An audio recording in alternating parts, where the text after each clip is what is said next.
ಬರಬೇಕಾಗಿ ಅವರಲ್ಲಿ ವಿನಂತಿ. ಮಾಜಿ ಸಚಿವರು ನಾಯಕರಾದ ಸನ್ಮಾನ್ಯ ಶ್ರೀ ಸಿ ಪಾಟೀಲ್ ಅವರಿಗೆ ಕೂಡ ಆಸೀನರಾಗಿದ್ದೇವೆ. ಎಲ್ಲ ರೂಢಿಯಂತೆ ಮೊದಲಿಗೆ ಒಂದೇ ಮಾತು ನೆರವೇರುತ್ತೆ. ಅದಾದ ಬಂದಿದ್ದಾರೆ ನಮ್ಮ ಗದಗ ಬಿಜೆಪಿ ನಗರ ಮಂಡಲದ ಅಧ್ಯಕ್ಷರಾದ ಶ್ರೀಯುತ ಅನಿಲ್ ಅತ್ತಿಗೇರವರು, ಮೋರ್ಚಾ, ಯುವ ಮೋರ್ಚಾ, ಒಬಿಸಿ ಮೋರ್ಚಾದ 4 ಕಾರ್ಯಕರ್ತರು ಬಂದು ಶಾಲೆಯನ್ನು ಹೊರಿಸುವ ಮುಖಾಂತರ ಜವಾಬ್ದಾರಿಯನ್ನು ನಿರ್ವಹಿಸಬೇಕಂತ ಹೇಳಿ ಅವರಲ್ಲಿ ಕೋರಿಕೆ. ಶ್ರೀಯುತ ವಸಂತ್ ಮೇಟಿ ಹಾಗೂ ಪ್ರದೀಪ್ ನೀಲಮಣ್ಣವರು ಕೂಡ ವೇದಿಕೆ ಮೇಲೆ ಬರಬೇಕಾಗಿ ಅವರಲ್ಲಿ ವಿನಂತಿ. ಈಗ ಅನಿಲ್ ಅತ್ತಿಗೇರಿ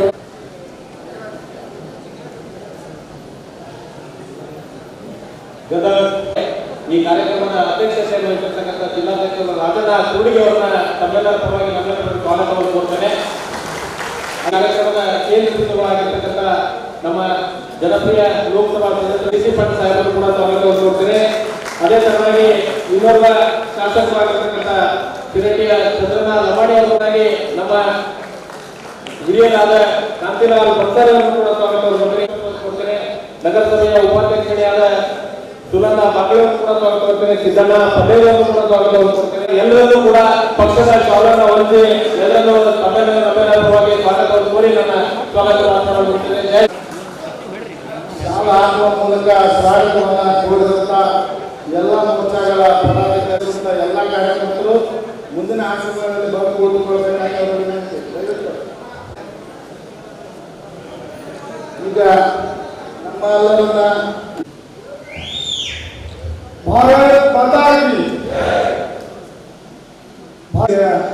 ಇವತ್ತಿನ ನಮ್ಮ ನಿಮ್ಮೆಲ್ಲರ ನೆಚ್ಚಿನ ಸಂಸದರಾದಂಥ ಬಸವರಾಜ ಬೊಮ್ಮಾಯಿ ಸಾಹೇಬರವರ ಒಂದು ಅಭಿನಂದನಾ ಕಾರ್ಯಕ್ರಮ ಮತ್ತು ಈ ಕಾರ್ಯಕ್ರಮದ ಅಧ್ಯಕ್ಷತೆ ವಹಿಸಿದಂಥ ರಾಜಣ್ಣ ಕುರುಡಿ ಸರ್ ಅವರೇ, ವೇದಿಕೆ ಮೇಲೆ ಆಸೀನರುವಂಥ ನನ್ನ ಮಾರ್ಗದರ್ಶಕರೇ, ಆಸೀನರುವಂಥ MS ಗಡಿಗೌಡ ಸರ್ ಅವರೇ, ಕಾಂತಿಲಾಲ್ ಬಲ್ಸಾನಿ ಸರ್ ಅವರೇ, ಉಷಾ ದಾಸಕರ್ ಅವರೇ,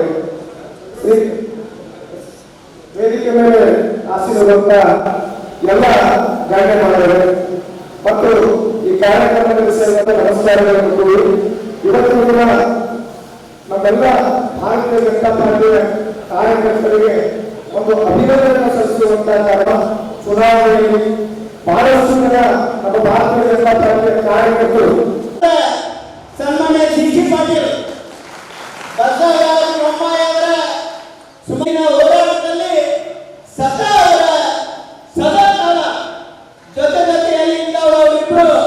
ನನಗೆ ತಿಳಿದ ರಾಜಕೀಯ ಗಟ್ಟಿತನ ಬೇರೆ ಯಾರನ್ನು ಬರಲಿಕ್ಕಿಲ್ಲ ಅಂತ ಹೇಳಿ ನಾನು ಬಹಳ ಹೆಮ್ಮೆಯಿಂದ ಹೇಳ್ತಾ ಇದ್ದೇನೆ. ಅಂತ ಅವರಿಬ್ರು ಇದ್ದಾರೆ. ನನ್ನ ಸೋದರ ಚಂದ್ರು ಲಮಾಣಿ ಅವರಿದ್ದಾರೆ. ಅವರು ಹೇಳಿದರೆ ಎಲ್ಲ ಪಾರ್ಟಿಯ ವಿಧಾನಸಭೆ ಆಧಾರ ಸ್ತಂಭಗಳೆಲ್ಲ ವೇದಿಕೆಯ ಮೇಲೆ ಮುಂದಿನ ಭಾಗದಲ್ಲಿ ಬರಬೇಕಾಗಿ ಅವರು ವಿನಂತಿ. ಭಾರತ್ ಮಾತಾ ಕಿ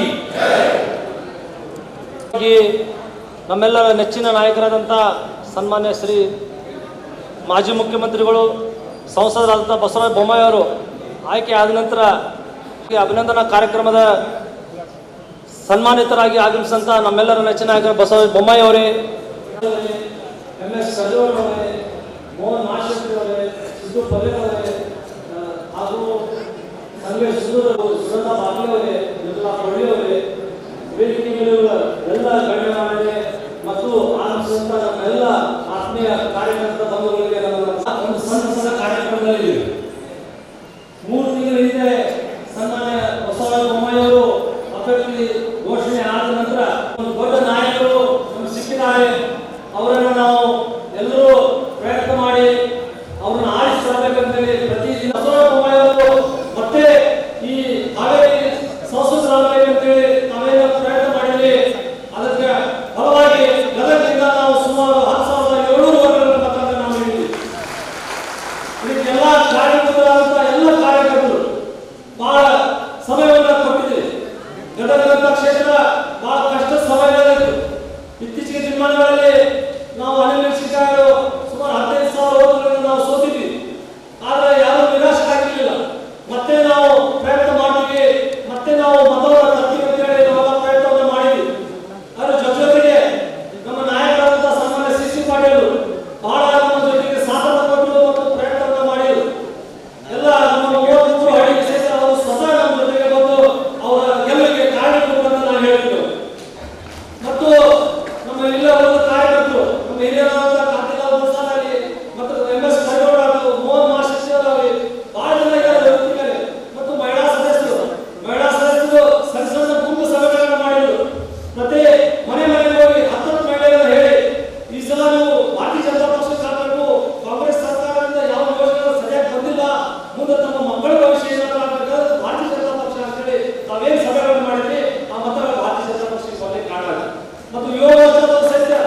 ಸಾಕಷ್ಟು ಪ್ರಯತ್ನವನ್ನು ಮಾಡಿ ಯುವ ಮೋರ್ಚಾದವರು ಸಹಿತ ಸಣ್ಣ ಸಭೆಗಳನ್ನು ಮಾಡಿ ಯುವ ಮತದಾರರನ್ನು ಆಕರ್ಷಿಸುವಲ್ಲಿ ಸಾಕಷ್ಟು ಪ್ರಯತ್ನ ಮಾಡಿ ನಮ್ಮ ಗ್ರಾಮೀಣ ಭಾಗದ ನಾಯಕರಾದಂಥ ನಮ್ಮ ಭದ್ರೇಶ್ವರ ಸುಧಾಕರ್ ಹುಟ್ಟಿ ನಿಗಮ್ ಇರ್ಬೋದು, ಚಿಂಚಲಿ ನಮ್ಮ ಚಿಂಚಲಿಯವರು ಇರ್ಬೋದು, ನಾಗವೇವರು ಎಲ್ಲರೂ ಸೇರಿ ಪ್ರತಿ ಹಳ್ಳಿಯಲ್ಲಿ ಹೋಗಿ ಭಾರತೀಯ ಜನತಾ ಪಕ್ಷಕ್ಕೆ ಮತ ನೀಡಿ ಮತ್ತೊಮ್ಮೆ ಪ್ರಧಾನಿ ಆಗಬೇಕು ಅನ್ನೋ ಉದ್ದೇಶಕ್ಕಾಗಿ ಬಹಳ ಕಷ್ಟಪಟ್ಟು ನಮ್ಮ ಬಸವರಾಜ ಬೊಮ್ಮಾಯಿ ಆರಿಸಿ ತಂದಿದೆ. ಮುಂದೆ ಬರುವ 5 ವರ್ಷಗಳಲ್ಲಿ ನಾವು ಸಾಕಷ್ಟು ಅವರಿಂದ ಆಸೆಯನ್ನು ಇಟ್ಕೊಂಡಿದ್ದೀವಿ. ಅವರೆಲ್ಲ ಆಸೆಗಳನ್ನ ನಮ್ಮ ಕಷ್ಟ ಸುಖಗಳಾದ ಭಾಗಿಯಾಗಿ ನಮ್ಮ ಎಲ್ಲ ಭರವಸೆಯನ್ನು ಈಡೇರಿಸುವಂತ ಹಾರೈಸಿ ನನ್ನ ಎರಡು ಮಾತನಾಡುತ್ತೀನಿ. ಜಯ ಹಿಂದ್.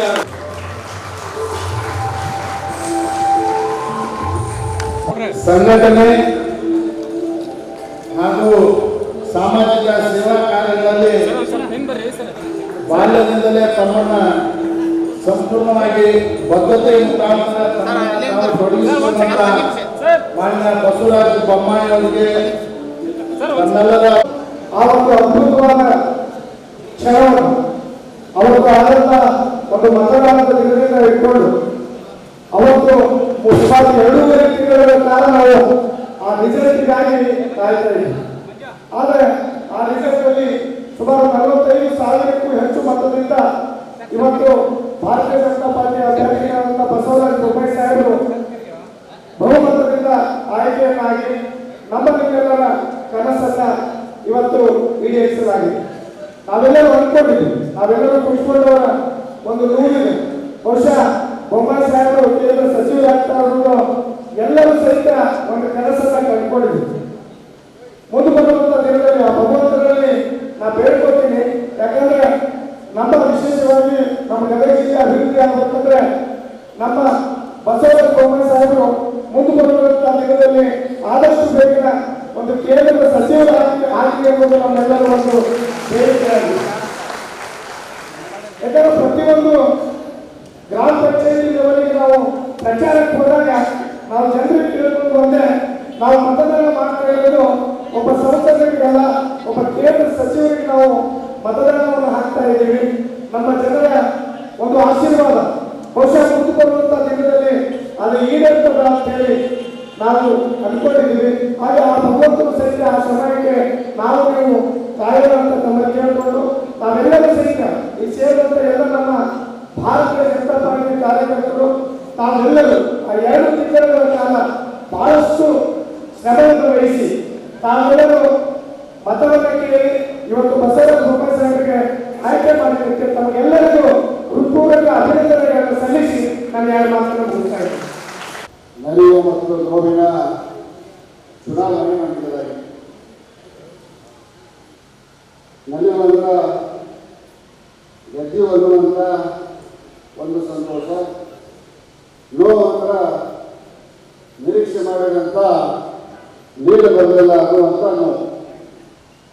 2ನೇ ನೋವು ನಾವೆಲ್ಲ ಭಾಳ ಅನುಭವದಿಂದ ಭಾಳ ಮಂದಿ ಡೆಲ್ಲಿ ಹೋಗಿದ್ವಿ. ನಮ್ಮ ಸಾಹೇಬರ ಮಂತ್ರಿ ಆಗ್ತಾರ, ಅವರ ಪ್ರಮಾಣ ವಚನದಲ್ಲಿ ನಾವೆಲ್ಲ ಭಾಗಿಯಾಗಬೇಕು. ಕಾರಣಾಂತರಗಳಿಂದ ಮಾಡೋಕ್ಕಾಗಲಿಲ್ಲ. ಈಗಾಗಲೇ ಸ್ನೇಹಿತ ಚಂದ್ರು ರಮಾನಿ ಹೇಳಿದಾಗ ಮುಂದಿನ ದಿನಮಾನಗಳಲ್ಲಿ ನರೇಂದ್ರ ಮೋದಿಯವರ ಸಚಿವ ಸಂಪುಟದಲ್ಲಿ ಈ ದೇಶದ ಸೇವೆಯನ್ನು ಮಾಡುವಂಥ ಅವಕಾಶ ಸನ್ಮಾನ್ಯ ಬಸವರಾಜ ಬೊಮ್ಮಾಯಿ ಅವರಿಗೆ ದೊರಕಲಿ ಅಂತ ನಾನು ಪ್ರಾರ್ಥನೆಯನ್ನು ಮಾಡೋಣ. ವಿಶೇಷವಾಗಿ ನಮ್ಮ ಕರಿಗೌಡರು ಹೇಳಿದರು, ಗದಗ ಬೆಟಗೇರಿ ಮತದಾರರ ಋಣ ಭಾರತೀಯ ಜನತಾ ಪಕ್ಷದ ಮೇಲೆ ಭಾಳ ಇದೆ. ಸುಮಾರು 16ರಿಂದ 17,000 ನೀರನ್ನು ಗದಗ ಬೆಟಗೇರಿ ಜನಾಂಗ ಕೊಟ್ಟರು. ಅದರ ಜೊತೆಗೆ ನಮ್ಮ ಗ್ರಾಮಾಂತರ ಅಧ್ಯಕ್ಷರು ಸತೀಶ್ ಕೃಷ್ಣಾಪುರ್ ಪ್ರತಿಯೊಂದು ಹಳ್ಳಿಗೂ ಅಡ್ಡಾಡಿ ಗ್ರಾಮಾಂತರ ಭಾಗದಲ್ಲಿ ಪ್ರಭಾವಿ ಕಾಂಗ್ರೆಸ್ಸಿನ ಅಲೆ ಇದ್ದರೂ ಕೂಡ ನಾವು ಎಷ್ಟರ ಮಟ್ಟಿಗೆ ಹಿನ್ನಡೆ ಆಗಬಹುದು ಅಂತ ನಿರೀಕ್ಷೆ ಮಾಡಿದ್ದೀವಿ. ಆ ಹಿನ್ನಡೆ ಆಗಲಿಲ್ಲ. ಅದಕ್ಕೆ ಕಾರ್ಯಕರ್ತರಾದಂಥ ಭದ್ರೇಶ್ ಕೃಷ್ಣಾಪುರ ಮತ್ತು ನಮ್ಮ ಗ್ರಾಮಾಂತರ ಅಧ್ಯಕ್ಷರಿಗೂ ಕೂಡ ನಾನು ಅಭಿನಂದನೆಗಳನ್ನು ಸಲ್ಲಿಸ್ತೇನೆ. ಈ ಚುನಾವಣೆಯಿಂದ ನಾವೆಲ್ಲರೂ ಒಂದು ಪಾಠ ಕಲ್ಕೋಬೇಕು. ಬೊಮ್ಮಾಯಿ ಸಾಹೇಬರು ಅಭ್ಯರ್ಥಿ ಅಂತ ಘೋಷಣೆ ಆದಮೇಲೆ ಸಿಸಿಲಿನ ನರ್ಮದರ ಜೊತೆಗೆ ಗದಗದಲ್ಲಿ ಸ್ವಲ್ಪ ಲಕ್ಷ್ಯ ಕೊಡುವ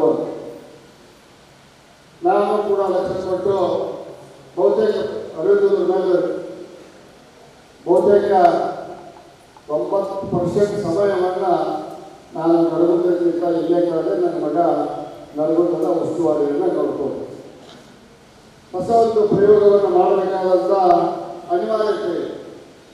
ಕಾರಣ 3 ಸಲ ಸತತ ಸೋಲನ್ನು ಅನುಭವಿಸಿದಂಥ ಅನಿಲ್ ಮೆಣಸಿನಕಾಯಿ ಅನುಭವಿಸಿದಂಥ ನೋವು ನನಗೂ ಅಂದರೆ ನನಗೆ ಯಾಕೆ ಸೋಲಾಯಿತು, ಏನಿದೆ ನ್ಯೂನತೆ ಐತೆ ಅನ್ನುವಂಥ ಒಂದೆರಡು ಕಿರುಮಾತುಗಳನ್ನು ಹೇಳಿ ಕೆಲವರಿಗೆ ನೋವಾಗಿರ್ಬೋದು.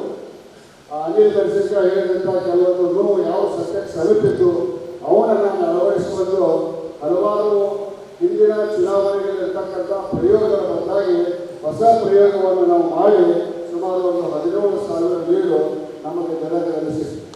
ಇದೇ ಪ್ರಯತ್ನ ಇದೇ ಒಗ್ಗಟ್ಟು ವೇದಿಕೆ ಮೇಲೆ ಕುತ್ಕೊಂಡು ಹಿಡ್ಕೊಂಡು ಮುಂದೆ ಹಿಡ್ಕೊಂಡು ಮಾಡಿದ್ರು ಕೂಡ ಇವತ್ತು ನಮ್ಮ ಭಾರತ ಶಾಸಕರಾಗಿ ಅನಿಲ್ ಮೆಣಸಿನಕಾಯಿ ಇರ್ತಿದ್ರು. ಇನ್ನಾದರೂ ನಾವೆಲ್ಲರೂ ಪಾಠ ಕಲಿತು ಬೊಮ್ಮಾಯಿ ಸಾಹೇಬರ ಚುನಾವಣೆಯಲ್ಲಿ ಏನು ಒಗ್ಗಟ್ಟನ್ನು ಪ್ರದರ್ಶನ ಮಾಡಿದ್ದೀವಿ. ಮುಂದಿನ ಚುನಾವಣೆಯಲ್ಲಿ ಅಭ್ಯರ್ಥಿ ಯಾರಾಗಲಿ ನಮ್ಮ ಅಭ್ಯರ್ಥಿ ಕಮಲಪ್ಪ ಆ ರೀತಿಯಾಗಿ ಪ್ರಯತ್ನ ಪಟ್ಟರೆ ಜನರಿಂದ ನಮ್ಮ ಶಾಸಕರು ಆಗುವಂಥ ದಿನ ಬಹಳ ದೂರಿಲ್ಲ ಅನ್ನುವಂಥ ಮಾತನಾಡ್ತಾರೆ. ಜನರಲ್ಲಿ ಆಕ್ರೋಶ ಇರ್ತದೆ, ಜನರಲ್ಲಿ ನೋವು ಇರ್ತದೆ, ಜನರಲ್ಲಿ ಅಸಮಾಧಾನ ಇರ್ತದೆ. ಅದನ್ನು ಹೊರ ಹೊಮ್ಮನ ಒಬ್ಬ ಸಮರ್ಥ ನಾಯಕ ಬೇಕಾಗಿರ್ತದೆ. ಇವತ್ತು ಹಸುಡಿ ಅಂತ ಗ್ರಾಮಕ್ಕೆ ಹೋದ್ರೆ ನಾವು ಊರು ತುಂಬ ಒಂದು ಲಗ್ನ ಸಾಮಾನ್ಯ ಕಾರ್ಯಕರ್ತರ ಒಂದು ಲಗ್ನ ಊರು ತುಂಬ ಬಸವರಾಜ ಬೊಮ್ಮಾಯಿ ಫೋಟೋ ಅದಾವೆ. ಯಾಕಂದ್ರೆ ಈಗ ಹೋಗಿ ನೋಡಿ ಇನ್ನೂ ಒಂದು ವಾರ ಇರ್ತಾರೆ ಅವರಲ್ಲಿ ಏನೋ ಒಂಥರದ ನೋವು ಇರ್ತದೆ, ವ್ಯವಸ್ಥೆ ವಿರುದ್ಧ ಆಕ್ರೋಶ ಇರ್ತದೆ. ಅದನ್ನು ಹೊರಗೆ ಹಾಕಿದ್ರೆ ನಮ್ಮನ್ನು ಸಮರ್ಥನೆ ಮಾಡ್ಕೊಳ್ಳೋ ಯಾರಪ್ಪ ಅನ್ನುವಂಥ ಪ್ರಶ್ನಾರ್ಥಕ ಚಿಹ್ನೆ ಆ ವ್ಯಕ್ತಿ ಮೇಲಿತ್ತಲ್ಲ, ಆ ವ್ಯಕ್ತಿಯು ಬಸವರಾಜ ಬೊಮ್ಮಾಯಿ ಅವರು ಆರಿಸಿ ಬಂದಿದ್ದರಿಂದ ಆ ವ್ಯಕ್ತಿಗಳ ಕ್ಲಿಯರ್ ಆಗೈತಿ. ನಾವೆಲ್ಲರಿಗೂ ಬೇರೆಯಿಲ್ಲ. ಮುಂದೂಣ ಮುಂದಿನ ಚುನಾವಣೆಯಲ್ಲಿ ಬೊಮ್ಮಾಯಿ ಸಾಹೇಬರ ನಾಯಕತ್ವದಲ್ಲಿ ಅಸೆಂಬ್ಲಿ ಚುನಾವಣೆಯನ್ನು ಮಾಡಿ ನಮ್ಮ ಸ್ಥಾನವನ್ನು ಭದ್ರಪಡಿಸಿಕೊಳ್ಳೋಣ ಅನ್ನುವಂಥ ಮಾತನ್ನು ಹೇಳ್ತಾ ಬೊಮ್ಮಾಯಿ ಸಾಹೇಬರು ಇಡೀ ರಾಜ್ಯದ ಸಮಸ್ಯೆಗಳ ಇಂಚಿಂಚು ಮಾಹಿತಿ ನಮ್ಮ ಮಾಧ್ಯಮದ ಸ್ನೇಹಿತರಂತಲ್ಲ, ಇಂಚಿಂಚು ಮಾಹಿತಿ ಅಂತೇಳಿ. ಹಾಗಾಗಿ ರಾಜ್ಯದ ಪ್ರತಿಯೊಂದು ಗ್ರಾಮದ, ಪ್ರತಿಯೊಂದು ಜಿಲ್ಲೆಯ, ಪ್ರತಿಯೊಂದು ಸಮಾಜದ ವರ್ಗದ ಎಲ್ಲ ಸಮಸ್ಯೆಗಳಿದ್ದಾವೆ. ತಂದೆಯವರಿಂದ ಬಂದಂಥ ಬಲಬಲ ಇರ್ಬೋದು, ಇವತ್ತು SR ಬೊಮ್ಮಾಯಿ ಸಾಹೇಬರಿಂದ ಬಂದಂಥ ಬಲಬಲ ಇರ್ಬೋದು, ಜಯೇಶ್ ಪಟೇಲ್ರ ಜೊತೆಗೆ ಆಡದಂಥ ಒಡನಾಟ ಇರ್ಬೋದು, ಸಾಮಾನ್ಯ ಯಡಿಯೂರಪ್ಪ ನಾಯಕತ್ವದಲ್ಲಿ ಪ್ರಮುಖ ಖಾತೆಗಳನ್ನು ನಿರ್ವಹಿಸಿದಂಥ ಅನುಭವ ಇರ್ಬೋದು. ಇವೆಲ್ಲರ ಅನುಭವವನ್ನು ಒಗ್ಗೂಡಿಸಿ ಜನರಿಗೆ ಸಮಸ್ಯೆಗಳಿದ್ದಾವಲ್ಲ ಅವನು ಬಗೆಹರಿಸಲಿಕ್ಕೆ ಪ್ರಾಮಾಣಿಕ ಪ್ರಯತ್ನ ಮಾಡ್ತಾರೆ ಅನ್ನುವಂಥ ಮಾತನ್ನು ನಾನು ಹೇಳ್ತಾ, ನಮಗೆ ಮುಖ್ಯವಾಗಿ ಒಂದೇ ಹೇಳಿ ಕುಡಿಯುವ ನೀರು ಜನಗಟ್ಟುಗಳು ನಾನು ಪಕ್ಷ ಬಂದು ಕಳಸಾ ಬಂದವರು ಹೋರಾಟ ಮಾಡ್ಯಾರ, ಕಳಸಾ ಬಂದವರಿಗೆ ಅನುದಾನ ಬಿಡುಗಡೆ ಮಾಡ್ಯಾರ, 2-3 TMCC ಹರಿದು ಕೊಡುವಂಥ ವ್ಯವಸ್ಥೆಯನ್ನು ಮಾಡಿದ್ರು. ಆಗ ಮುಂದೆ ಬಂದಂಥ ಸಿದ್ದರಾಮಯ್ಯ ಸರ್ಕಾರ ಅದಕ್ಕೆ ಗಾಡಿಯನ್ನು ಕಟ್ಟಿ ನೀರು ಬರೋದನ್ನು ನೋಡಿದ್ವಿ. ಅದನ್ನೆಲ್ಲ ಅವರು ಮಾಡ್ತಾರೆ ಅನ್ನುವಂಥ ಮಾತನ್ನು ಹೇಳ್ತಾ, ವಿಶೇಷವಾಗಿ ನಮ್ಮ ಮಹಿಳಾ ಮೋರ್ಚಾದ ಸದಸ್ಯರು ನಾನು ಅಭಿನಂದನೆಯನ್ನು ಸಲ್ಲಿಸ್ತೇನೆ. ಪ್ರತಿ ವಾರ್ಡ್ಗಳಿಗೆ, ಪ್ರತಿ ಗ್ರಾಮಗಳಿಗೆ ಹೋಗಿ ಮನೆ ಮನೆಗೆ ಏನು ಕಟಾಕ 2,000 ರೂಪಾಯಿ ಹೊರತುಪಡಿಸಿ ಕಟಾಕ 2,500 ರೂಪಾಯಿ ಪ್ರತಿ ತಿಂಗಳಿಗೆ 14 ರೂಪಾಯಿ ನೀರು ಬೇಡಂತ ದೇಶದ ಆರ್ಥಿಕ ಸ್ಥಿತಿಯನ್ನು ಹಾಳು ಮಾಡುವಂಥ ಘೋಷಣೆ ಮತ್ತೆ ಗದಗ ಮತಕ್ಷೇತ್ರದ ಜನ ಪ್ರಜ್ಞಾವಂತ ಜನ ಅನ್ನೋದನ್ನು ತೋರಿಸಿಕೊಟ್ಟಾಗ ಮತ್ತೊಮ್ಮೆ ನಿಮ್ಮಲ್ಲಿ ಅಭಿನಂದನೆ ಸಲ್ಲಿಸಿ ನಾನು ಮಾತುಗಳನ್ನು ಮುಗಿಸ್ತೇನೆ. ಜಯ ಕರ್ನಾಟಕ ಗೆಲ್ಲಬೇಕು. ನೀವು ನಿಮ್ಮ ವಾರ್ಡಲ್ಲಿ, ನಿಮ್ಮ ಗ್ರಾಮದಲ್ಲಿ ನಾನು ಬಂದಾಗ ಅತ್ಯಂತ ಆತ್ಮೀಯವಾದಂಥ ಸ್ವಾಗತವನ್ನು ಕೊಟ್ಟು ಈ ಬಾರಿ ಗದಗ ಮತಕ್ಷೇತ್ರದಲ್ಲಿ ನಾವು ಲೀಡ್ ಕೊಡ್ತೇವೆ ಅನ್ನುವಂಥ ತಲದಿಂದ ತಾವೆಲ್ಲ ಕೆಲಸ ಮಾಡಿದ್ದೀರಿ. ಮೊಟ್ಟ ಮೊದಲನೇ ಅಭಿನಂದನೆ ತಮ್ಮೆಲ್ಲರೂ ಕೂಡ ಸಲ್ಲಿಸ್ತೇನೆ ಅಂತ ಇಂದಿನ ಈ ಸಭೆಯಲ್ಲಿ ಅಧ್ಯಕ್ಷತೆ ವಹಿಸಿರುವಂಥ ಜಿಲ್ಲಾ ಅಧ್ಯಕ್ಷರಾದಂಥ ರಾಜು ಹುಡುಗಿಯವರು ಸಾಮಾನ್ಯವಾಗಿ ಯಾರು ಕಾರ್ಯ ಮಾಡ್ತಾರೋ ಅವರು ಸರ್ಕಾರ ಮಾಡ್ತಾರೆ. ಈ ಚುನಾವಣೆಯಲ್ಲಿ ಸರ್ಕಾರ ಮಾಡಿದವರು ಕಾಣಲ್ಲ. ಹೀಗಾಗಿ ಈ ಸಂಪೂರ್ಣ ಸರ್ಕಾರ ತಮಗೆ ಸೇರಬೇಕಾಗುತ್ತೆ ಅನ್ನೋಂಥ ಮಾತನ್ನು ನಾನು ಹೇಳ್ತೇನೆ. ಎರಡನೇದಾಗಿ ಈಗಾಗಲೇ ನನಗೆ ಅಭಿನಂದನೆಯನ್ನು ನಾವು ಸಲ್ಲಿಸಿದ್ದೀವಿ. ಮೇ 7ನೇ ತಾರೀಕು ಮತದಾನ ದಿವಸ ಅತಿ ಹೆಚ್ಚು ಮತಗಳನ್ನು ಗದಗ ಮತಕ್ಷೇತ್ರದಲ್ಲಿ ಕೊಟ್ಟು ಒಟ್ಟಾರೆ 10,000 ಮತಗಳಿಂದ ಹೆಚ್ಚು ಮತವನ್ನು ಕೊಟ್ಟು ಗದಗ ನಗರದಲ್ಲಿ 16,000ಕ್ಕಿಂತ ಹೆಚ್ಚು ಮತಗಳನ್ನು ಕೊಟ್ಟು ಈಗಾಗಲೇ ನಾವು ಅಭಿನಂದನೆ ಸಲ್ಲಿಸಿದ್ದೀವಿ. ನಿಮ್ಮ ಅಭಿನಂದನೆಗೆ ನನ್ನ ಹೃದಯ ಅಂತರಗಳ ಧನ್ಯವಾದಗಳನ್ನು ಕೃತಜ್ಞತೆಗಳನ್ನು. ಹೀಗಾಗಿ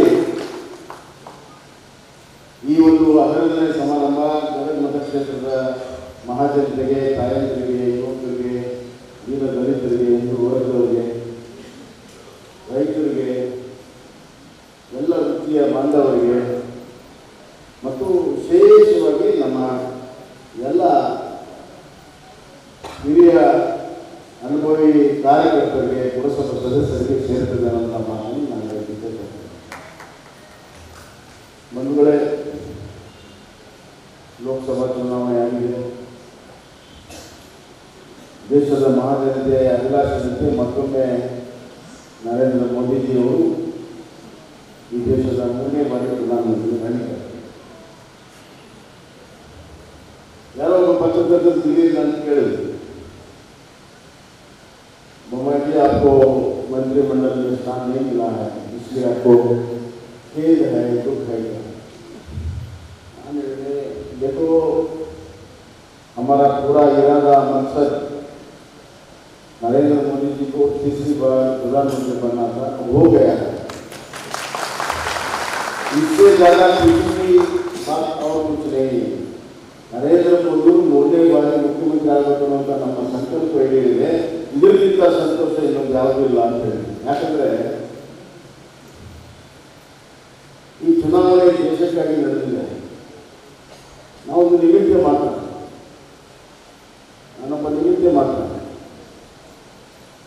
ದೇಶಕ್ಕಾಗಿ ನಡೆದಂಥ ಈ ಚುನಾವಣೆ ಏನು 10 ವರ್ಷದಲ್ಲಿ ನರೇಂದ್ರ ಮೋದಿ ಅವರು ಅದಕ್ಕಿಂತ ಆರ್ಥಿಕ, ಸಾಮಾಜಿಕ, ಶೈಕ್ಷಣಿಕ ಅಷ್ಟೇ ಅಲ್ಲ, ರಕ್ಷಣಾತ್ಮಕವಾಗಿ ಸುರಕ್ಷತೆ ದೃಷ್ಟಿಯಿಂದ ಹದಗೆಟ್ಟಂಥ ಪರಿಸ್ಥಿತಿಯನ್ನು 10 ವರ್ಷದಲ್ಲಿ ಅತ್ಯಂತ ಕಠಿಣ ಪರಿಶ್ರಮ ಪಟ್ಟು ಎಲ್ಲರೂ ವಿಶ್ವಾಸಕ್ಕೆ ತಗೊಂಡು ಸತ್ಯ ಸಾಧ ವಿಶ್ವಾಸ ಅನ್ನುವಂಥ ಮಾತನ್ನು ಹೇಳಿ ಕೆಲಸವನ್ನು ಪ್ರಾರಂಭ ಮಾಡಿ ಇಡೀ ಭಾರತ ದೇಶದ ಪ್ರಗತಿಯನ್ನು ಸರಿದಾರಿಗೆ ತಂದು ವೇಗದಲ್ಲಿ ಮುನ್ನಡೆಸ್ತಾ ಇದೆ. ಸರಿಯಾದ ದಿಕ್ಕಿನಲ್ಲಿ ಮುನ್ನಡೆಸ್ತಾ ಇದೆ. ವೇಗದಲ್ಲಿ ಸರಿಯಾದ ದಿಕ್ಕಿನಲ್ಲಿ ನಡೆಯುವಂಥ ಈ ಪ್ರಗತಿ ಯಾವುದೇ ಕಾರಣಕ್ಕೂ ಕುಂಠಿತ ಆಗಬಾರದು, ಅದಕ್ಕೆ ತೊಂದರೆ ಆಗಬಾರದು. ಇದು ಒಬ್ಬ ನಿಜವಾದಂಥ ಭಾರತೀಯ ದೂರದೃಷ್ಟಿಯ ಭಾರತೀಯನ ಅನಿಸಿಕೆ. ಈ ದೇಶ ಆಡಳಿತ ಮಾಡುವುದು ಸುಲಭದ ಮಾತಲ್ಲ. ಇಲ್ಲಿ ಹಲವಾರು ಭಾಷೆಯನ್ನು ಆಡುವಂಥ ಜನ, ಹಲವಾರು ಜೀವನ ಪದ್ಧತಿ ಇರುವಂಥ ಜನ, ಹಲವಾರು ಸಂಸ್ಕೃತಿ ಇರುವಂಥ ಜನ, ಹಲವಾರು ಧರ್ಮಕ್ಕೆ ಸೇರಿರುವಂಥ ಜನ, ಇವರೆಲ್ಲರೂ ಕೂಡ ವಿಶ್ವಾಸಕ್ಕೆ ತೆಗೆದುಕೊಂಡು ಮುನ್ನಡೆಯುವಂಥದ್ದು ಅಷ್ಟು ಸಾಮಾನ್ಯದ ಮಾತಲ್ಲ. ಆದರೆ ನರೇಂದ್ರ ಮೋದಿ ಅವರು ಈ ಅಸಾಮಾನ್ಯವಾಗಿರುವಂತಹ ಒಂದು ಸವಾಲನ್ನ ಅತ್ಯಂತ ಸುಲಭದಲ್ಲಿ ಆತ್ಮವಿಶ್ವಾಸದಿಂದ ಇವತ್ತು ಸಾಧನೆಯನ್ನ ಮಾಡಿದ್ದಾರೆ. ನಾವು ಯಾರು ಕೂಡ ಮರಿಬಾರದು. ಕಾಂಗ್ರೆಸ್ ಪಕ್ಷದವರು ತಮ್ಮ ಸೀಟನ್ನು ಹೆಚ್ಚಿಗೆ ಮಾಡ್ಕೊಂಡಿದ್ದಾರೆ, ಇಲ್ಲ ನಾನು ಹೇಳುದು. ಆದರೆ ಕಾಂಗ್ರೆಸ್ ಪಕ್ಷ 2014, 2019, 2023 ಮೂರು ಚುನಾವಣೆಯಲ್ಲಿ ಅವರ ಸ್ಥಾನವನ್ನು ಕೂಡಿಸಿದ್ರು ಕೂಡ ನಮ್ಗೆ 243 ಅದನ್ನು ಮುಟ್ಟಕ್ಕೆ ಸಾಧ್ಯ ಇಲ್ಲ. 3 ಚುನಾವಣೆ ಆದರೂ ಕೂಡ ಅವರು ಗೆಲ್ಲುವನ್ನು ಮಾಡ್ತಾರೆ. ನಮ್ಮಲ್ಲಿ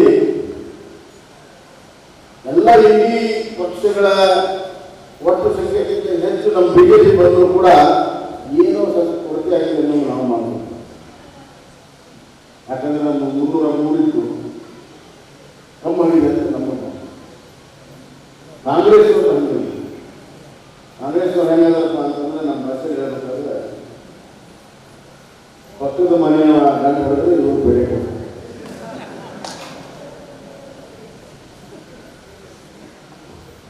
ಅವ್ರಿಗೆ ಗಂಡು ಕಡಿಬೇಕು ಅಂತ ಪ್ರಯತ್ನ ಮಾಡಿದ್ರು ಗೌಡ,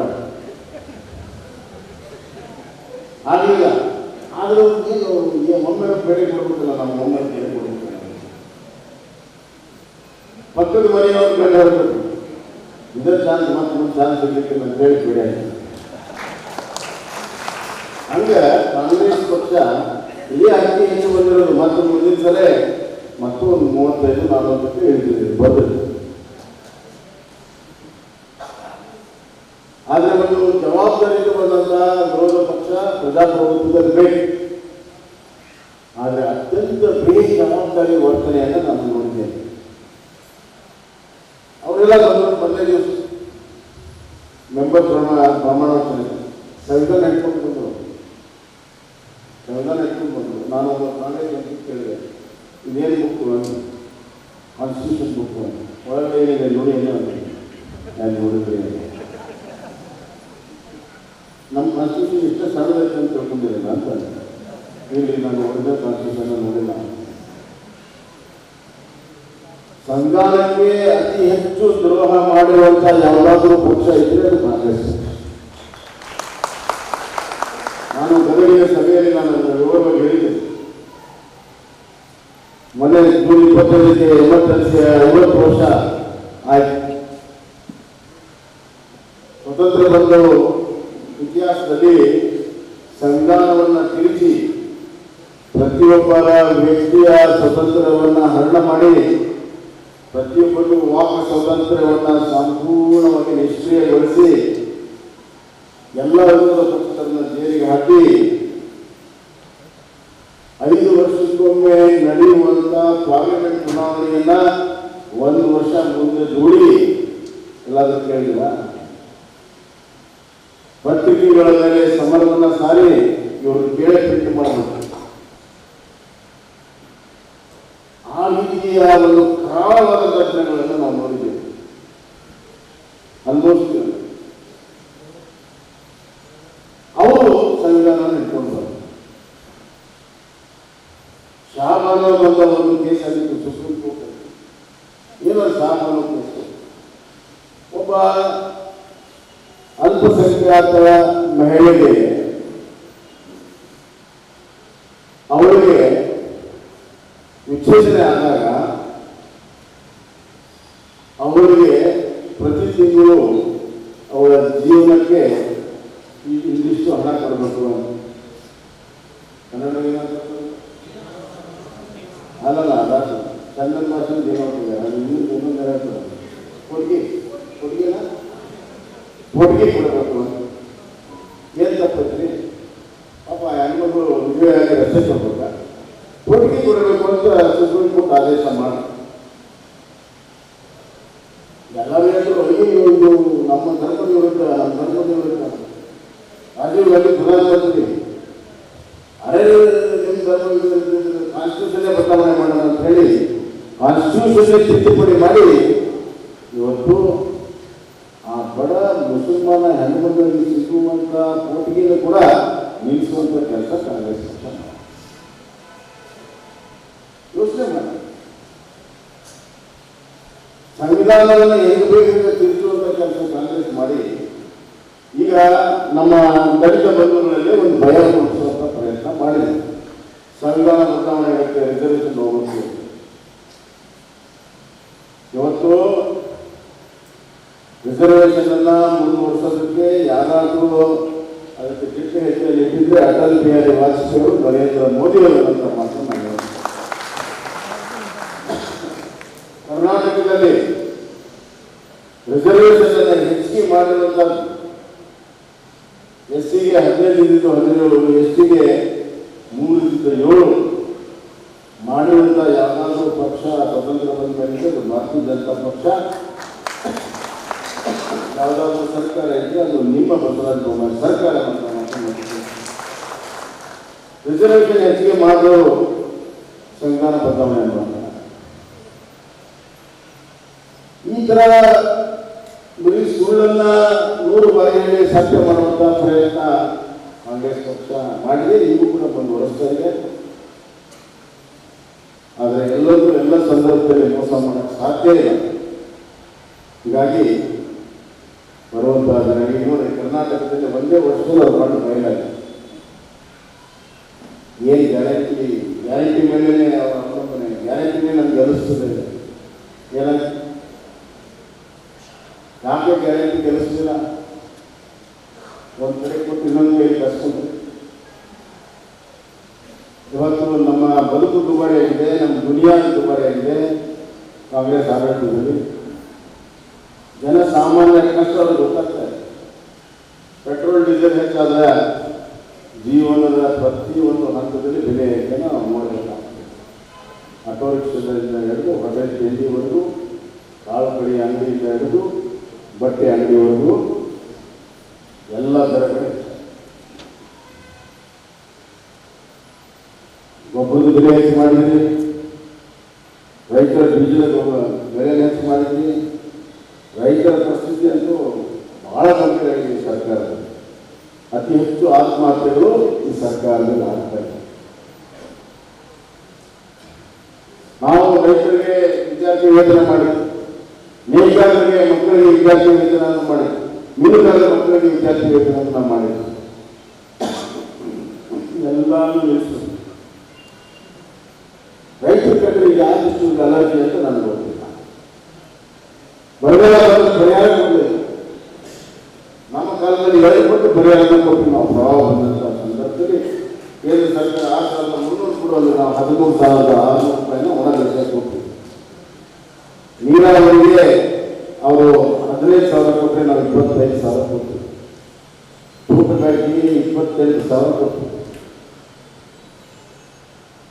ಸಿದ್ದರಾಮಯ್ಯ ಬೆಳಗಾವಿ ಏನು ಕೊಡ್ತೀರಿ ಹೇಳಿ, ಘೋಷಣೆ ಮಾಡಿ ಏನು ಮೇಲೆ ಕೂತು ಮಾತಾಡಿದ್ರೆ ನಾನು ಅವಾಗ ಹೇಳಿದೆ, ಏನು ಕೂತು ಇವತ್ತು ಕೂತು ನಾಳೆ ಡಿಕ್ಲೇರ್ ಆದಮೇಲೆ ಕೂಟಕ್ಕೆ ಅವಕಾಶ ಇದೆ. ಮರುದಿವ್ಸ ನಾನು ಇದೆಲ್ಲ ಅನೌನ್ಸ್ ಮಾಡಿದ ಮೇಲೆ ಅವ್ರು ನಾಪತ್ತನೇ ಆಗಿದೆ. ಇದು ನಮ್ಮ ಪದ್ಧತಿ. ಸನ್ಮಾನ್ಯ ಯಡಿಯೂರಪ್ಪ 5 ಲಕ್ಷ ರೂಪಾಯಿ ಮನೆ ಕೊಟ್ಟರು. ಮನೆಗೆ ಕೇಂದ್ರ ಸರ್ಕಾರದಿಂದ ಹಲವಾರು ಯೋಜನೆಗಳು, ಸ್ಮಾರ್ಟ್ ಸಿಟಿ, ಅಮೃತ ಯೋಜನೆಗಳು ಶಹರದ ಜನರಿಗೆ. ಇಲ್ಲಿ ಅಮೃತ ಯೋಜನೆ ಇದೆ, ಕುಡಿಯೋ ನೀರು ಮತ್ತು ಡ್ರೈನೇಜ್ಗೆ. ಮತ್ತು ಕುಡಿಯೋ ನೀರು ಕೊಡಬೇಕಲ್ಲ, ಕುಡಿಯೋ ನೀರು ಕೊಡಬೇಕು, ಡ್ರೈನೇಜ್ ಖರ್ಚು ಮಾಡ್ತಾರೆ. ನನ್ನ ಕಾಲದಲ್ಲಿ 140 ಕೋಟಿ ರೂಪಾಯಿನ ನಾನು ಅನುಮೋದನೆಯನ್ನು ಮಾಡಿ ಟೆಂಡರ್ ಮಾಡಿದ್ದೆ. ಅಡಿಗಲ್ಲು ಹಾಕಬೇಕು ಅನ್ನೋಷ್ಟರಲ್ಲಿ ಅದು ನಮ್ಮ ಇಲೆಕ್ಷನ್ ಅದರಲ್ಲಿ ಹೊಸದಾಗಿ ಬಂದಂಥ ಮುಖ್ಯಮಂತ್ರಿ ಸಿದ್ದರಾಮಯ್ಯ ಅವರು ಅಡಿಗಲ್ ಹಾಕಿದ್ದಾರೆ. ಹಾಕಿ ಪರವಾಗಿ ಅಡಿಗಲ್ಲ ಹಾಕಿ ಇನ್ವೆಸ್ಟ್ಮೆಂಟ್ ಮಾಡಬೇಕು ಬೇಡದಲ್ಲಿ. ಅದ್ರ ಕೆಲಸ ಕುಡಿಯುವ ನೀರಿನ ಕೆಲಸವನ್ನು ಮಾಡಬೇಕು. ನಾನು ಇದನ್ನು ಸವಾಲಾಗಿ ಸ್ವೀಕಾರ ಮಾಡ್ತೇನೆ. ಗದಗಿನ ಕುಡಿಯುವ ನೀರು ಕೊಡೋದಕ್ಕೆ ಒಂದು ಸವಾಲಾಗಿ ಸ್ವೀಕಾರ ಮಾಡಿದ್ದೇನೆ. ಅದನ್ನು ಪ್ರತಿಯೊಂದು ವಾರ್ಡ್, ಪ್ರತಿಯೊಂದು ಮನೆಗೆ ಸಮರ್ಪಕವಾದಂತಹ ಕುಡಿಯುವ ನೀರಿನ ವ್ಯವಸ್ಥೆ ಮಾಡೋವರೆಗೂ ನಾನು ವಿಶ್ರಮಿಸುವುದಿಲ್ಲ ಅನ್ನುವಂಥ ಮಾತನ್ನು ನಾನು ಈ ಸಂದರ್ಭದಲ್ಲಿ ಕನಿಷ್ಠ ಕುಡಿಯುವ ನೀರು ಕೊಡದಿದ್ರೆ 75 ವರ್ಷ ಆಯ್ತು, ಸ್ವಾತಂತ್ರ್ಯ ಆಯ್ತು, ಆಡಳಿತ ಅನ್ನುವಂಥ ವ್ಯವಸ್ಥೆ ಆಗ್ತದೆ. ಆದ್ದರಿಂದ ಇದರ ಬಗ್ಗೆ ಗಂಭೀರವಾಗಿ ತೆಗೆದುಕೊಂಡು ನಾನು ಕೆಲಸವನ್ನು ಈಗಾಗಲೇ ಪ್ರಾರಂಭ ಮಾಡಿದ್ದೇನೆ. ಬರುವ ಕೆಲವೇ ತಿಂಗಳಲ್ಲಿ ಅದರ ಪರಿಣಾಮ ನಾವು ನೋಡ್ತೀವಿ ಅನ್ನುವಂಥ ಮಾತನ್ನು ನಾನು ಹೇಳ್ತಿದ್ದೇನೆ. ಅಷ್ಟೇ ಅಲ್ಲ, ಗದಗ ಒಂದು ಔದ್ಯೋಗಿಕ ನಗರ ಮಾಡಬೇಕು ಅಂತ ತೀರ್ಮಾನ ಮಾಡಿದ್ದೆ.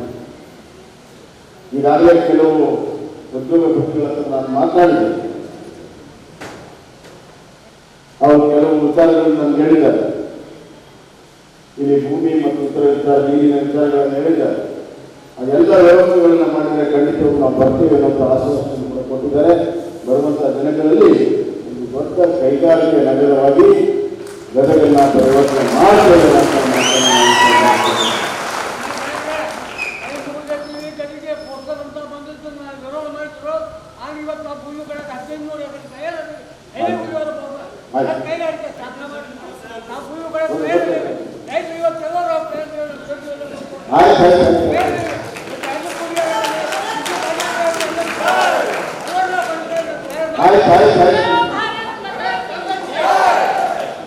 ನಮಗೆಲ್ಲ ಮತ್ತೆ ವಾಸ್ತವತೆ ಎಲ್ಲ ಗೊತ್ತಿದೆ. ಯಾರೆಲ್ಲ ಏನೇನು ಮಾಡಿದ್ರು ಅನ್ನೋ ಸಂದರ್ಭದಲ್ಲಿ ನಮ್ಗೆ ಗೊತ್ತಿದೆ.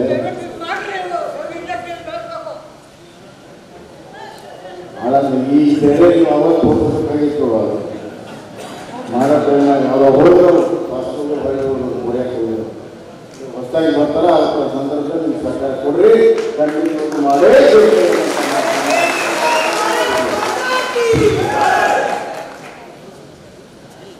ಬಂಧುಗಳೇ. ಇವತ್ತು ಕರ್ನಾಟಕದ ರಾಜಕಾರಣ ದೊಡ್ಡ ಪ್ರಮಾಣದಲ್ಲಿ ಬದಲಾವಣೆ. ನಾವೆಲ್ಲ ನೋಡ್ತೀವಿ, ದಿನನಿತ್ಯ ಪತ್ರಿಕೆ ತೆಗೆದ್ರೆ ಯಾರು ಮುಖ್ಯಮಂತ್ರಿ ಆಗಬೇಕು, ಯಾರು ಉಪಮುಖ್ಯಮಂತ್ರಿ ಆಗಬೇಕು, ಎಷ್ಟು ಜನ ಉಪಮುಖ್ಯಮಂತ್ರಿ ಆಗಬೇಕು, ಎಷ್ಟು ಜಾತಿ ಉಪಮುಖ್ಯಮಂತ್ರಿ ಆಗಬೇಕು. ಕೇವಲ ಅಧಿಕಾರ ದಾಹ ಬಿಟ್ಟರೆ ಮತ್ತೇನು ಇಲ್ಲ ಕಾಂಗ್ರೆಸ್ ಪಕ್ಷ. ಅಭಿವೃದ್ಧಿ ಶೂನ್ಯ. ಕಾಂಗ್ರೆಸ್ ಪಕ್ಷದ ಶಾಸಕರು ಹೇಳ್ತಾ ಇದ್ದಾರೆ ಅಭಿವೃದ್ಧಿ ಶೂನ್ಯ. ಇಲ್ಲೇ ಮುಂದೆ ಬೇಡದ ಶಾಸಕ ನಾನಗೌಡರು ಹೇಳಿದ್ರು, ನೀವು ಇನ್ನು 3 ತಿಂಗಳಲ್ಲಿ ಅನುದಾನ ಕೊಡ್ತಿದ್ರೆ ನನ್ನ ಕ್ಷೇತ್ರ ನನ್ನ ಸ್ಥಾನಕ್ಕೆ ರಾಜೀನಾಮೆ ಕೊಡ್ತೀನಿ. ಇಶ್ಯೂದಾಗಿದೆ ನಮಗೆ ಜನರ ಬಳಿ ಹೋಗ್ತಾಗ್ತಾ ಇಲ್ಲ. ಒಂದು ನಯಾ ಪೈಸಾ ಇವತ್ತು ಅಭಿವೃದ್ಧಿಗೆ ಕೊಟ್ಟಿಲ್ಲ. ಕರ್ನಾಟಕವನ್ನ ಮಾರಲು ಬಿಟ್ಟಿದ್ದಾರೆ ಈ ಸರ್ಕಾರ. ದಿವಾಳಿಯಾಗಿದೆ. ಈ ಸರ್ಕಾರದ ವಿರುದ್ಧ ಜನ ಆಂದೋಲನ ಪ್ರಾರಂಭ ಆಗುವಂತಹ ಜನಗಳು ದೂರಿಲ್ಲ. ನೀರಾವರಿ ಯೋಜನೆಗಳು ನಮ್ಮ ಜಿಲ್ಲೆಗೆ ಸಂಬಂಧಪಟ್ಟಂತಹ ಶೀತಾವರಿ ಯೋಜನೆ ನಿಂತಿದೆ. ಜಾಲವಾಡಿ ನೀರಾವರಿ ಪ್ರಾರಂಭ ಆಗಿಲ್ಲ. ಮಲಪ್ರಭಾ ಆಧುನೀಕರಣ ಎಲ್ಲಿತ್ತು ಅಲ್ಲೇ ಹೋಗಿದೆ. ನಾವು ಬಜೆಟ್ ನಲ್ಲಿ ಕೊಟ್ಟಂತ LLB ಗದಗ ರೈಲ್ವೆ ಮಾರ್ಗ 600 ಕೋಟಿ ರೂಪಾಯಿನ ನಾನು ಮುಖ್ಯಮಂತ್ರಿ ಆದಾಗ ಲ್ಯಾಂಡ್ ಅಕ್ವಿಸಿಷನ್ಗೆ ಮಂಜೂರಾತಿ ಮಾಡಿದ್ದೆ. ಅದನ್ನ ತೆಗೆದುಹಾಕಿದ್ರು. ಎಲ್ಲ ದೃಷ್ಟಿಯಿಂದ ಇವತ್ತು ಅಭಿವೃದ್ಧಿ ಶೂನ್ಯ ಆಗಿದೆ. ಆದ್ದರಿಂದ ಒಂದುಗಳೇ ಬರುವಂತಹ ದಿನಗಳಲ್ಲಿ ಜನಪರವಾದಂತಹ ಹೋರಾಟದಲ್ಲಿ ನಾವು ಭಾಗವಹಿಸಲಿಕ್ಕೆ ಸಿದ್ಧತೆಯನ್ನು ಮಾಡಿಕೊಳ್ಬೇಕು. SC, ST, SC ಹಣ ಕಳೆದ ವರ್ಷ 11,300 ಗ್ಯಾರಂಟಿ ಕೊಟ್ಟು 14,000 ಕೊಟ್ಟಿದ್ದಾರೆ. ಸುಮಾರು 187 ಕೋಟಿ ರೂಪಾಯಿ ವಾಲ್ಮೀಕಿ ನಿಗಮದಿಂದ ಮಾಯಾಗಿದೆ. ತೆಲಂಗಾಣ ಎಲೆಕ್ಷನ್ ಹೋಗಿದೆ. ಇಷ್ಟೆಲ್ಲ ನಡೆದರೂ ಕೂಡ ಇವತ್ತು ಸರ್ಕಾರ ಇವತ್ತು ಕಾಂಗ್ರೆಸ್ ನಡೆಸ್ತಾ ಇದೆ. ನಾನು ಚುನಾವಣೆ ಸಂದರ್ಭದಲ್ಲೂ ಕೂಡ ಹೇಳ್ತೀನಿ, ಈಗಲೂ ಬದಲಾಗಿದ್ದೇನೆ. ಬರುವಂತಹ 1 ವರ್ಷದಲ್ಲಿ ಮತ್ತೆ ವಿಧಾನಸಭಾ ಚುನಾವಣೆ ಬಂದೇ ಬರ್ತದೆ ಅಂತ ಮಾತನ್ನು ಗದಗದಲ್ಲಿ ಮತ್ತೊಮ್ಮೆ ಬಿಜೆಪಿಯ ಶಾಸಕನಾಗಿ ಮಾಡುವ ಮುಖಾಂತರ ಬಿಜೆಪಿಯ ಕಮಲದ ಬಾವುಟವನ್ನು ಹಾಕೋದಕ್ಕೆ ಸಂಕಲ್ಪವನ್ನು ನಾನು ಮಾಡಿದ್ದೇನೆ. ಅಂದರೆ ನಿಮ್ಮೆಲ್ಲರ ಸರ್ಕಾರ ಇದೆ. ಒಂದು ಹೊಸ ರಾಜಕೀಯ ಚಿಂತನೆ, ಹೊಸ ರಾಜಕೀಯ ಬದ್ಧತೆ ಮತ್ತು ಅದಕ್ಕೆ ಕಾರ್ಯತತ್ಪರತೆ,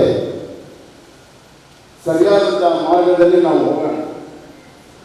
ಜನನ ಪರವಾಗಿ ಇರ್ತಾರೆ. ಈಗ ನನ್ನ ಚುನಾವಣೆ ಎಲ್ಲ ವಾರ್ಡಲ್ಲಿ ಹಲವಾರು ಸಮುದಾಯಗಳು, 30-40 ಸಮುದಾಯಗಳೆಲ್ಲ ಸಮಾಜದ ಎಲ್ಲ ಹಿರಿಯರು, ಯುವಕರು, ನಾಯಕರು ಬಂದು ಬೆಂಬಲವನ್ನು ವ್ಯಕ್ತಪಡಿಸಿ 2 ಅಥವಾ 3 ನಾವು ರ್ಯಾಲಿಗಳನ್ನು ಮಾಡಿ ಎಲ್ಲ ರ್ಯಾಲಿಯಲ್ಲಿ ಹೊರಗಡೆ ಬಂದು ಎಲ್ಲರೂ ಹರಿಸಿದ್ರು. ಯಾವುದೇ ರೀತಿಯ ಪಕ್ಷ ಭೇದನೂ ಇಲ್ಲ, ಜಾತಿ ಭೇದನೂ ಇಲ್ಲ. ಯಾಕೆ? ಎರಡು, ಒಂದು ಮೋದಿ ಪ್ರಧಾನಮಂತ್ರಿ ಆಗಬೇಕು, ಇಲ್ಲಿ ರಾಜ್ಯ ಸರ್ಕಾರ ಕಿತ್ತು ಎರಡು ಕಾರಣದಿಂದ, ಒಂದು ಪ್ರೀತಿಯ ಕಾರಣ, ಇನ್ನೊಂದು ರೋಷದ ಕಾರಣ. ಆದ್ದರಿಂದ ಬಂಧುಗಳೇ, ಬರುವಂಥ ದಿನಗಳಲ್ಲಿ ಇನ್ನಷ್ಟು ತೀಕ್ಷ್ಣ ಆಗ್ತದೆ, ರಾಜಕೀಯ ಇನ್ನಷ್ಟು ತೀಕ್ಷ್ಣ ಆಗ್ತದೆ. ನೀವು ಒಂದು ಸ್ಯಾಂಪಲ್ ತೋರಿಸಿದ್ರಿ, ನಾವೆಲ್ಲ ಒಕ್ಕಟ್ಟಾದ್ರೆ ಏನಾಗ್ತದೆ ಸ್ಯಾಂಪಲ್ ತೋರಿಸಿದ್ರಿ. ಈಗಿನ ಬರೀ ಸ್ಯಾಂಪಲ್ ಇದೆ. ಪಿಕ್ಚರ್ ಅಭಿ ಬಾಕಿ ಹೈ, ಪಿಕ್ಚರ್ ಅಭಿ ಬಾಕಿ ಹೈ. ಆ ಕೆಲಸಕ್ಕೆ ಇನ್ನೊಂದು ವರ್ಷಕ್ಕೆ ವಿಧಾನಸಭಾ ಚುನಾವಣೆ ಬರ್ತದೆ ಅಂತೇಳಿ ನಾವು ಕೆಲಸ ಮಾಡೋಣ. ಗೆಲುವು ನಮ್ಮದೇ ಅಂತ ಮಾತನ್ನ ಈ ಸಂದರ್ಭದಲ್ಲಿ ಹೇಳಿ, ಗದಗ ಜಿಲ್ಲೆ, ಕಲ್ಯಾಣ ಕರ್ನಾಟಕ ಮತ್ತು ಕಿತ್ತೂರು ಕರ್ನಾಟಕದ ಒಂದು ಎರಡನ್ನು ಸೇರಿಸುವಂಥ ಒಂದು ಕೊಂಡಿ, ಒಂದು ಬ್ರಿಡ್ಜ್ ಸಮನ್ವಯವನ್ನು ಸಾಧಿಸುವಂಥ ಒಂದು ಜಿಲ್ಲೆ. ಇಲ್ಲಿ ಏನಾಗ್ತದೆ, ಇಲ್ಲಿ ರಾಜಕೀಯ ಪರಿಣಾಮ ಏನಾಗ್ತದೆ, ಈ ಜಿಲ್ಲೆಯಲ್ಲಿ ಕಿತ್ತೂರು ಕರ್ನಾಟಕಕ್ಕೂ ಪ್ರಭಾವ ಆಗುತ್ತೆ, ಕಲ್ಯಾಣ ಕರ್ನಾಟಕಕ್ಕೂ ಆಗುತ್ತೆ. ಆದ್ದರಿಂದ ಗದಗ ಜಿಲ್ಲೆ ಇಲ್ಲಿಯ ಅಭಿವೃದ್ಧಿ ಮತ್ತು ರಾಜಕಾರಣ ಇವೆರಡೂ ಕೂಡ ನನಗೆ ಅತ್ಯಂತ ಮೊದಲನೆಯ ಪ್ರಾಶಸ್ತ್ಯದಲ್ಲಿ ನಾನು ಆ ಕೆಲಸವನ್ನು ನಾನು ಮಾಡ್ತೇನೆ ಅನ್ನುವಂಥ ಮಾತನ್ನು ಹೇಳಿ, ನಾನೇನು ಚುನಾವಣೆ ಸಂದರ್ಭದಲ್ಲಿ ಹೇಳಿದ್ದೆ, ನಾನು ಸುಮ್ಮನೆ ಕೂತ್ಕೊಳ್ಳುವಂಥ MP ಅಲ್ಲ ಅನ್ನೋದನ್ನು ನಾನು ನಿಮ್ಮ ನಡೆಗೆ ಇರ್ತೇನೆ, ನಿಮಗೆ ಹೆಜ್ಜೆ ಹಾಕ್ತೇನೆ, ನಿಮ್ಮ ಹೆಗಲಿಗೆ ಕೊಟ್ಟು ನಿಮ್ಮ ಜೊತೆಗಿದ್ದು ನಿಮ್ಮ ಕೆಲಸ ಕಾರ್ಯಗಳನ್ನು ಮಾಡಿಕೊಡ್ತೇನೆ ಅಂತೇಳಿ ನಾವು ಆಶ್ವಾಸನೆ ಕೊಟ್ಟಿದ್ದೆ. ಆ ಪ್ರಕಾರ ನಡ್ಕೊಳ್ತೇನೆ ಅನ್ನುವಂಥ ಮಾತನ್ನು ಹೇಳಿ, ಜನಸಾಮಾನ್ಯರ ವ್ಯಕ್ತಿಯಾಗಿ ನನಗೆ ಲೋಕಸಭೆಯಲ್ಲಿ ಸ್ಥಾನ ಇದೆಯೋ ವಿಧಾನಸಭೆ ಸ್ಥಾನ ಇದೆಯೋ ಬಹಳ ಮುಖ್ಯ ಅಲ್ಲ. ನೀವು ತೋರಿಸಿರುವಂಥ ಪ್ರೀತಿ ವಿಶ್ವಾಸಕ್ಕೆ ಬೆಲೆ ಕಟ್ಟಕ್ಕೆ ಸಾಧ್ಯ ಇಲ್ಲ. ನಿಮ್ಮ ಹೃದಯದಲ್ಲಿ ಒಂದು ಶಾಶ್ವತ ಸ್ಥಾನ ಮಾಡಲು ನನ್ನ ಹೋರಾಟ ಇದೆ. ಅದಕ್ಕಾಗಿ ಜನಸಾಮಾನ್ಯರ ವ್ಯಕ್ತಿಯಾಗಿ ನಾನು ಕೆಲಸವನ್ನು ಮಾಡ್ತೇನೆ ಅನ್ನುವಂಥ ಮಾತನ್ನು ಹೇಳಿ ಮತ್ತೊಮ್ಮೆ ನಮ್ಮೆಲ್ಲರಿಗೂ ಅಭಿನಂದನೆ ಸಲ್ಲಿಸಿ ನನ್ನ ಮಾತನ್ನು ಮುಗಿಸ್ತೀನಿ. ಬೋಲೋ ಭಾರತ್ ಮಾತಾ ಕಿ.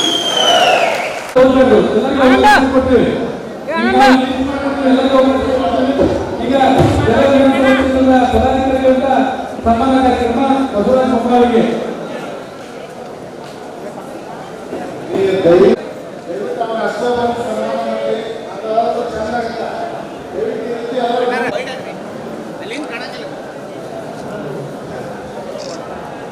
ST ಪಕ್ಷದಿಂದ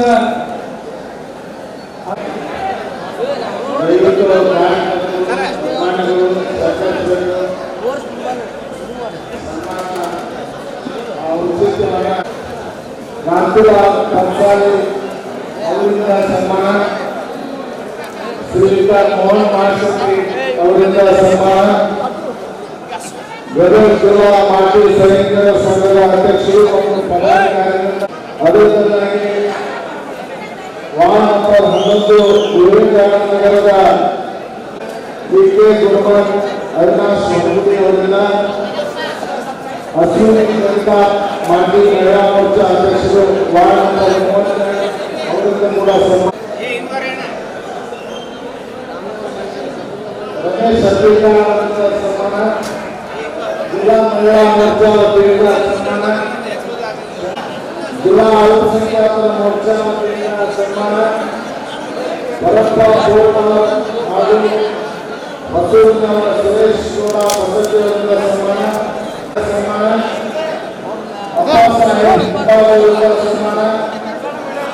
ಜೆಡಿಎಸ್ ಪಕ್ಷದ ಸಂಸ್ಥೆ ವರ್ಣಕ ಅವರಿಂದ ಸನ್ಮಾನ, ಗದಗಿನ ಮಾತೃ ಪುನರ್ನಿರ್ಮಾಣ ಆನಂದ ಆಶ್ರಮದಿಂದ ಸನ್ಮಾನ, ಗುರುರಾಜ ಸಮಾಜದ ಲಕ್ಷ್ಮಣ್ ಅವರಿಂದ ಸನ್ಮಾನ, ಸನ್ಮಾನ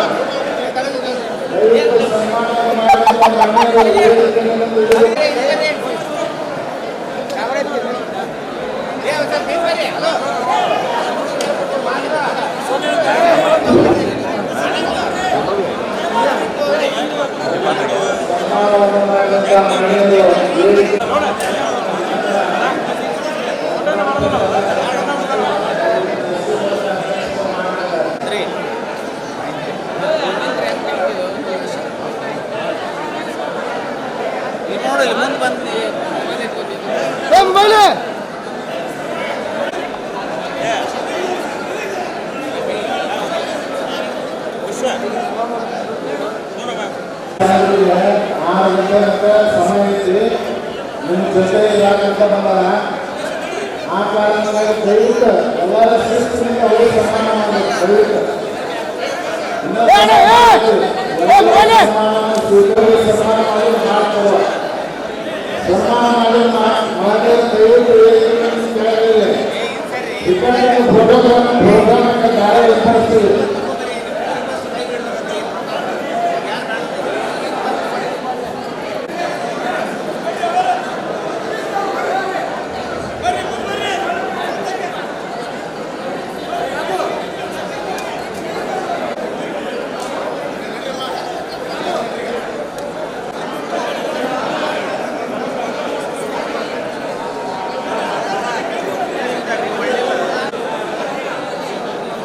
ಈಗ ಈ ಸಭೆಯ ಯಶಸ್ವಿ ಶ್ರೀ ಬಸವರಾಜ ಬೊಮ್ಮಾಯಿ ಸಾಹೇಬರಿಗೆ ನಮ್ಮೆಲ್ಲ ಕಾರ್ಯಕರ್ತರಿಗೆ ಅಭಿನಂದನೆ ಕಾರ್ಯಕ್ರಮ ಈ ಅಭಿನಂದನಾ ಕಾರ್ಯಕ್ರಮಕ್ಕೆ ಅರ್ಪಿಸ್ತೀನಿ. ಅದರಂತೆ ಇನ್ನೊಬ್ಬ